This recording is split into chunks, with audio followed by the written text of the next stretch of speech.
প্রিয় বন্ধুরা, ১৪ শতাব্দী আগে নবী মুহাম্মদ সাল্লাল্লাহু আলাইহি ওয়াসাল্লাম একটি ভবিষ্যদ্বাণী করেছিলেন এবং আজ তা আবারও সত্য হতে চলেছে বলে মনে হচ্ছে।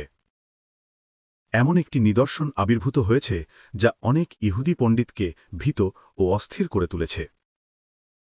জেরুজালেমের পূর্বে অবস্থিত পবিত্র জৈতুন পর্বত, যে পাহাড়ে হজরত ঈসা আলাইহি ওয়াসাল্লাম একসময় আল্লাহর ইবাদতে নিজেকে নিবেদিত করেছিলেন, সম্প্রতি এই পর্বতে একটি অদ্ভুত ফাটল দেখা দিয়েছে, যেন এর হৃদয়ে লুকিয়ে থাকা একটি প্রাচীন রহস্য ধীরে ধীরে জেগে উঠছে।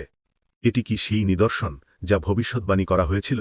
নবী মুহাম্মদ সাল্লাল্লাহু আলাইহি ওয়াসাল্লাম যখন পৃথিবীতে ফিরে আসবেন, তখন জৈতুন পর্বত পূর্ব থেকে পশ্চিমে বিভক্ত হয়ে তার অংশগুলির মধ্যে একটি বিশাল উপত্যকা তৈরি করবে। নবী মুহাম্মদ সাল্লাল্লাহু আলাইহি ওয়াসাল্লাম বলেছেন যে শেষ কিয়ামতের সবচেয়ে বড় নিদর্শনগুলির মধ্যে একটি হবে হজরত ঈসা আলাইহি ওয়াসাল্লাম এর প্রত্যাবর্তন। তাহলে প্রশ্ন হল, সেই সময় কি সত্যিই কাছে এসে গেছে? এটি কি কেবল একটি প্রাকৃতিক ভূতাত্ত্বিক ঘটনা, নাকি আল্লাহ সর্বশক্তিমান আগামী দিনগুলি সম্পর্কে মানবজাতিকে একটি ঐশ্বরিক সতর্কীকরণ পাঠাচ্ছেন? আজ আমরা এই রহস্যের পেছনের সত্য উন্মোচন করার চেষ্টা করব। আমরা এই পবিত্র পর্বতের নিচে আসলে কি ঘটছে তা অনুসন্ধান করব। বিজ্ঞানীরা কিভাবে এই পরিবর্তনগুলি ব্যাখ্যা করছেন এবং কুরআন এবং বাইবেল উভয়ই তাদের ভবিষ্যদ্বাণীতে এই স্থানটির কথা কিভাবে উল্লেখ করেছে। আর সম্ভবত সবচেয়ে কৌতূহলোদ্দীপক বিষয় হল, কেন ইসরায়েলি সরকার এখন এই এলাকাটিকে উচ্চ নিরাপত্তা অঞ্চল ঘোষণা করেছে। কিন্তু শুরু করার আগে, যদি আপনি নবী মুহাম্মদ সাল্লাল্লাহু আলাইহি ওয়াসাল্লাম এর ভবিষ্যদ্বাণীতে বিশ্বাস করেন, তাহলে মন্তব্যে লিখুন, আমি রাসূলুল্লাহর ভবিষ্যদ্বাণীতে বিশ্বাস করি। আসসালামু আলাইকুম প্রিয় এবং সম্মানিত দর্শক। জৈতুন পাহাড় কেবল একটি সাধারণ পাহাড় নয়, এটি তিনটি ইব্রাহিমীয় ধর্মের জন্য একটি পবিত্র আধ্যাত্মিক কেন্দ্র হিসেবে দাঁড়িয়ে আছে: ইসলাম, খ্রিস্টান এবং ইহুদি ধর্ম। মুসলমানদের কাছে এই পাহাড়ের বিশেষ পবিত্রতা রয়েছে, কারণ এটি সেই স্থান বলে মনে করা হয় যেখান থেকে নবী ঈসা কে আকাশে তুলে নেওয়া হয়েছিল এবং যেখানে তার প্রত্যাবর্তনের ভবিষ্যদ্বাণী করা হয়েছে। খ্রিস্টানরা এই পাহাড়কে তাদের ত্রাণকর্তার প্রার্থনা এবং ত্যাগের প্রতীক হিসেবে বিবেচনা করে। অন্যদিকে ইহুদিরা এটিকে তাদের প্রাচীন নবীদের স্মরণ করিয়ে দেয়। এই পাহাড়, যার ঢালে এখনও বাতাসে দোল খাচ্ছে জলপাই গাছ, এর মধ্যে ইতিহাসের অসংখ্য সমাহিত গল্প রয়েছে। কিন্তু এখন দৃশ্যপট পরিবর্তন হচ্ছে বলে মনে হচ্ছে। বিশেষজ্ঞদের মতে পাহাড়ের নিচে সামান্য কম্পন রেকর্ড করা হয়েছে।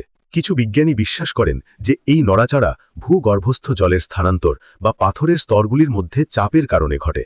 তবে অনেক ধর্মীয় পণ্ডিত এবং আধ্যাত্মিক ব্যক্তিত্ব এটিকে বিচার দিনের প্রাথমিক লক্ষণগুলির মধ্যে একটি বলে মনে করেন। তারা বিশ্বাস করেন যে এখানে পৃথিবীর গতিবিধি মিছক কাকতালীয় নয়, বরং ঐশী ধর্মগ্রন্থে বর্ণিত ভবিষ্যদ্বাণীর পরিপূর্তি। কিছু স্থানীয় বাসিন্দা রাতে মাটির নিচে থেকে একটি গভীর গর্জন শব্দ শুনতে পেয়েছেন বলে জানিয়েছেন। অন্যরা দাবি করেন যে যখন তারা পাহাড়ের কাছে পৌঁছান, তখন তারা একটি অস্বাভাবিক আধ্যাত্মিক অনুভূতি অনুভব করেন। কেউ কেউ ভয়ে আচ্ছন্ন হন, আবার কেউ কেউ গভীর শান্তির অনুভূতি অনুভব করেন। মনে হয় যেন তাদের হৃদয়ের মধ্যে একটি রহস্যময় কণ্ঠ ফিসফিসিয়ে বলে, সময় নিকটবর্তী, প্রস্তুত হও। এখন প্রশ্ন থেকে যায়, এগুলো কি কেবল বৈজ্ঞানিক কাকতালীয় ঘটনা, নাকি এর পেছনে কোনো ঐশ্বরিক বার্তা লুকিয়ে আছে? প্রিয় দর্শক, যে স্থান থেকে হজরত ঈসা কে আকাশে তুলে নেওয়া হয়েছিল, যে পর্বতের পাদদেশে তার প্রত্যাবর্তনের ভবিষ্যদ্বাণী ঘোষণা করা হয়েছিল, সেই পর্বত আবারও বিশ্বব্যাপী মনোযোগের কেন্দ্রবিন্দু পরিণত হয়েছে। বাইবেলে জাকারিয়ার বইতে এই স্থান সম্পর্কে একটি স্পষ্ট ভবিষ্যদ্বাণী করা হয়েছে। সেই দিন তার পা নবী ঈসার কথা উল্লেখ করে বলা হয়েছে, জৈতুন পাহাড়ের উপর দাঁড়াবে এবং জৈতুন পাহাড় পূর্ব থেকে পশ্চিমে দুই ভাবে বিভক্ত হয়ে তাদের মাঝখানে একটি বিশাল উপত্যকা তৈরি করবে। আশ্চর্যজনকভাবে সেই ভবিষ্যদ্বাণীটি আমাদের চোখের সামনে উন্মোচিত হচ্ছে বলে মনে হচ্ছে। হাজার হাজার বছর ধরে স্থির থাকা জৈতুন পাহাড়ের ভেতরটা ফাটতে শুরু করেছে। মাটি অস্থির দেখা যাচ্ছে, যেন কোনো অদৃশ্য শক্তি দ্বারা টানা হচ্ছে, আর এই ফাটনগুলো বাইবেলে উল্লিখিত দিক থেকেই ছড়িয়ে পড়ছে, পূর্ব থেকে পশ্চিমে। বিজ্ঞানীরা ব্যাখ্যা করেছেন যে এই পর্বতটি একটি বিশাল ফল্ট লাইনের উপর অবস্থিত, যা Dead Sea transform fault line নামে পরিচিত। এই ফল্ট লাইনের স্থানান্তর প্রায়শই হালকা বা শক্তিশালী ভূমিকম্পের কারণ হয়। বিশেষজ্ঞরা মনে করেন যে অতীতে ছোটখাটো কম্পন রেকর্ড করা হলেও সাম্প্রতিক সময়ে এই ভূতাত্ত্বিক কর্মকাণ্ড অস্বাভাবিকভাবে তীব্র হয়েছে। পাহাড়ের পাদদেশে আরেকটি আশ্চর্যজনক দৃশ্য আছে। একটি বিশাল প্রাচীন কবরস্থান, যেখানে ইতিহাস নিজেই ঘুমিয়ে আছে। পাথর খোদাই করা কবরগুলি সময়ের ধুলায় ঢাকা। এখানে 1,50,000-এরও বেশি খ্রিস্টান এবং ইহুদিদের সমাহিত করা হয়েছে।